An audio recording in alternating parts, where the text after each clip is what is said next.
Over the last 15 years, more than 90% of professional fund managers failed to beat the stock market.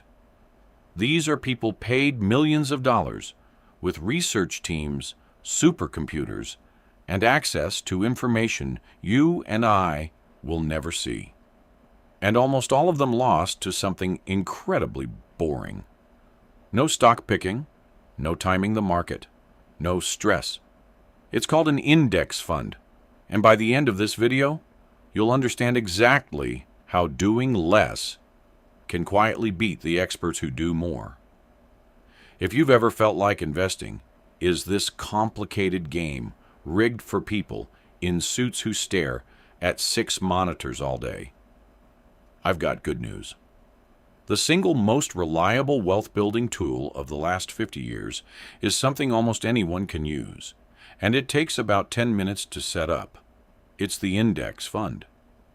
In this video, I'm going to break the whole thing down in plain English. First, I'll explain what an index fund actually is. No jargon, I promise. Then I'll walk you through a real side-by-side example with actual dollar amounts so you can see the difference it makes over 30 years. And finally, I'll cover the 5 most common mistakes beginners make with index funds and exactly how to avoid each one. By the end, you won't just understand index funds. You'll understand why they work and why lazy might be the smartest investing strategy there is. Let's get into it. Okay, let's start with the obvious question. What is an index fund? To answer that, I first need to explain what an index is. An index is just a list, a way of measuring a group of stocks all at once. The most famous one tracks the 500 largest companies in the United States. Think of the household names you interact with every single day. The company that makes your phone, the one that ships packages to your door, the one that streams your shows. Bundle the 500 biggest together. Measure how they're doing as a group. And that group is the index. Now here's the key move. An index fund is an investment that simply buys a little slice of every company in that index. So, when you put money into a fund that tracks those 500 companies, you instantly own a tiny piece of all 500 of them. One purchase. Hundreds of businesses. That's it. Compare that to the old-fashioned way of investing, which is called active management. An active fund hires a manager, a highly paid expert, whose entire job is to study the market, predict which stocks will go up, buy the winners, and dodge the losers. They're actively trying to beat the average. Sounds smart, right? You'd think the expert with the Ivy League degree would crush the dumb fund that just buys everything. But here's the twist that built this entire video. They don't. The most respected scorecard in the industry tracks this every year. The latest data through the end of 2025 shows that over a 15-year stretch, more than 90% of those active large-cap fund managers failed to beat the simple index. Stretch it to 20 years, and about 92% fell short. Let me say that a different way. If you'd picked an active fund at random, you had worse than a 1 in 10 chance of beating the boring index over the long run. So why does this happen? 3 big reasons. Reason 1, fees. Active managers charge a lot because you're paying for their expertise. A typical active fund might charge around 0.75% per year. A broad index fund might charge as little as 0.03%. That gap sounds tiny, but I'll show you in a minute how it quietly eats a fortune. Reason 2, the math of the market itself. Every time an active manager buys a winner, someone else is selling it. For every trade, there's a person on the other side. Collectively, all those active traders basically are the market. They can't all beat the average because they are the average. After you subtract their fees and trading costs, the group as a whole is mathematically guaranteed to fall behind the simple index. Reason 3. Human error. Even brilliant managers panic, chase trends, and make emotional calls. The index fund has no emotions. It doesn't get scared. It doesn't get greedy. It just owns everything and holds on. So when the title of this video says, "Beat 90% of investors," that's what I mean, not some marketing exaggeration. By doing the simplest possible thing, you outperform the overwhelming majority of the professionals who get paid to do the complicated thing. The lazy approach wins, and it wins on the receipts. Numbers on a chart are easy to ignore, so let's make this real with two people. Meet Marcus. Marcus is 30 years old, and he's decided to get serious about his future. He's not rich, he's not a finance guy. He just commits to investing $500 a month into a low-cost index fund and leaving it completely alone for 30 years. No checking it daily. No tinkering. He automates the transfer and forgets about it. Over those 30 years, Marcus contributes $500 a month, which adds up to $180,000 of his own money going in. Now, the stock market doesn't grow in a smooth, straight line. Some years are great, some are brutal. But its long-term average return has historically landed somewhere around 8% a year. I want to be clear, that's an average, not a promise, and the future could look different. But let's use 8% for the example. So what happens? After 30 years, Marcus's $180,000 of contributions has quietly grown to roughly $745,000. Let that land for a second. He put in $180,000. He ends with about $745,000. The extra $565,000? That's compound growth. His money earning money, and that money earning money, snowballing year after year. And he did nothing fancy. He just bought the boring index and stayed in his seat. Now meet Marcus's friend, Dave. Dave is just as smart and just as motivated.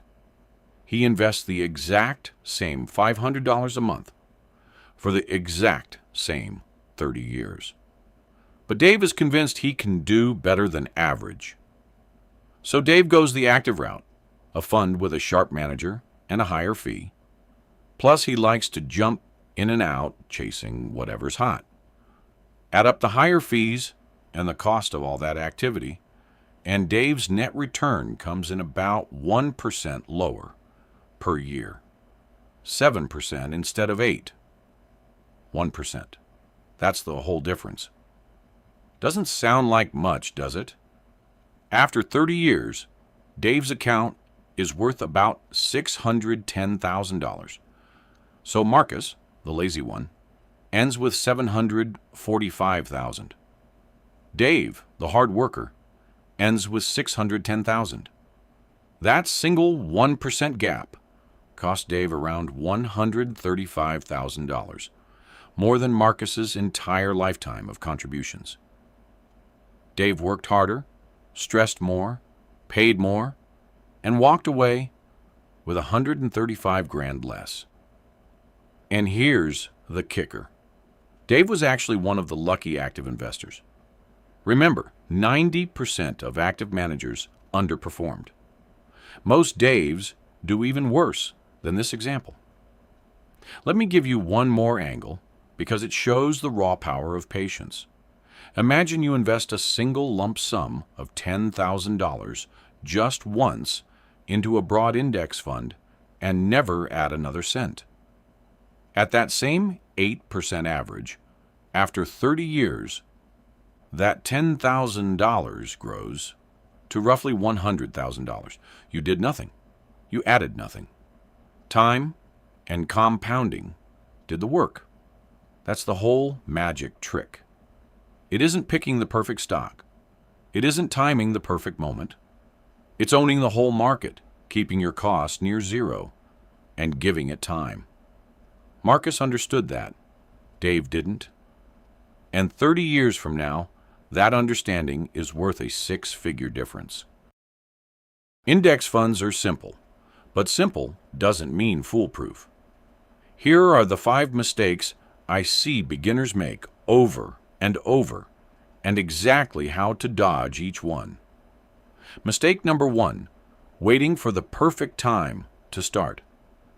People sit on the sidelines for years thinking, I'll invest when the market dips, or things feel too high right now.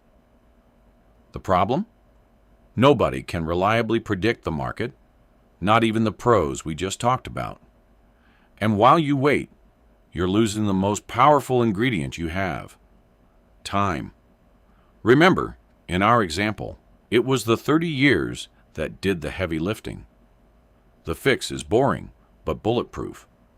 Invest a fixed amount on a regular schedule, say every payday, no matter what the market is doing. This is called dollar cost averaging, and it takes the guesswork completely off the table. Mistake number 2, ignoring the fee or buying a fake low-cost fund. Not all index funds are cheap. Some sneak in fees 10 or 20 times higher than they should be for tracking the exact same companies. We already saw what a 1% difference does. It's a six-figure mistake. Before you buy anything, find one number, the expense ratio. For a broad index fund, you want that number to be tiny, ideally under 0.1%.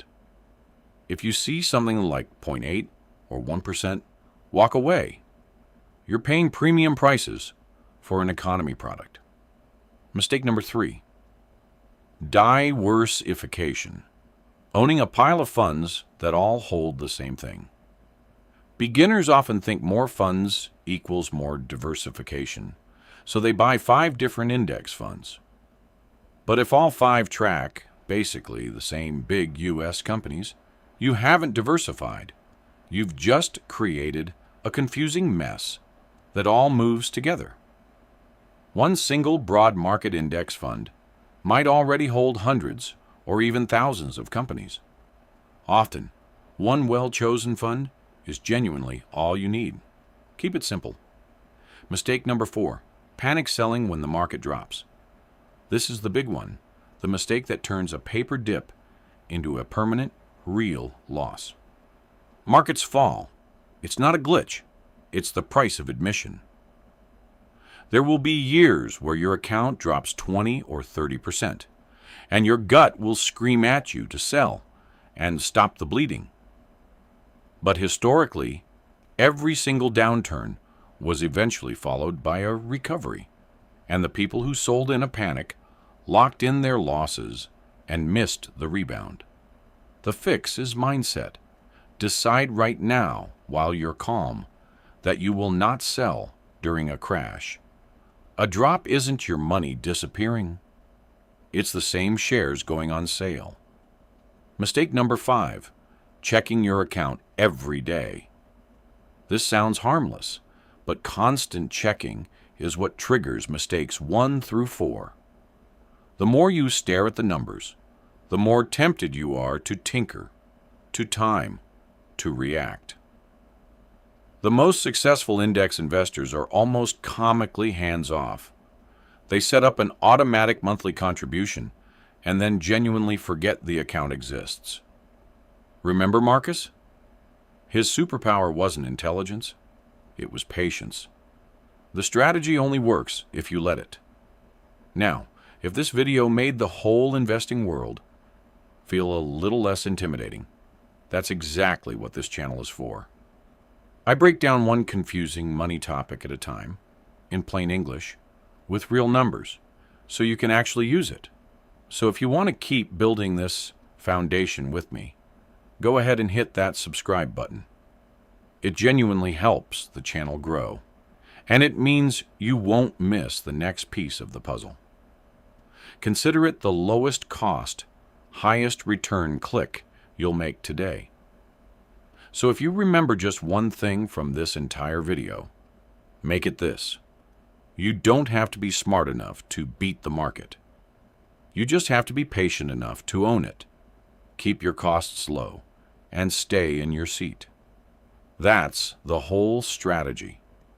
The lazy investor who buys a cheap index fund and leaves it alone for decades quietly beats 9 out of 10 of the experts trying to outsmart them.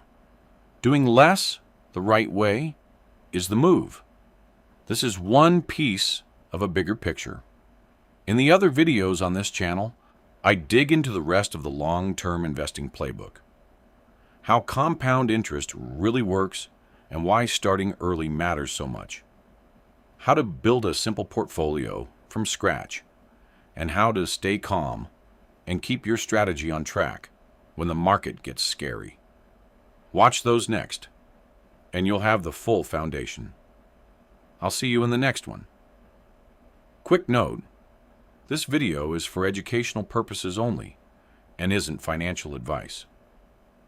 Everyone's situation is different, so do your own research or speak with a licensed professional before investing. And that's a wrap on today's topic. If you found this helpful, be sure to hit like and subscribe so you never miss a lesson. Have a question about what we covered today?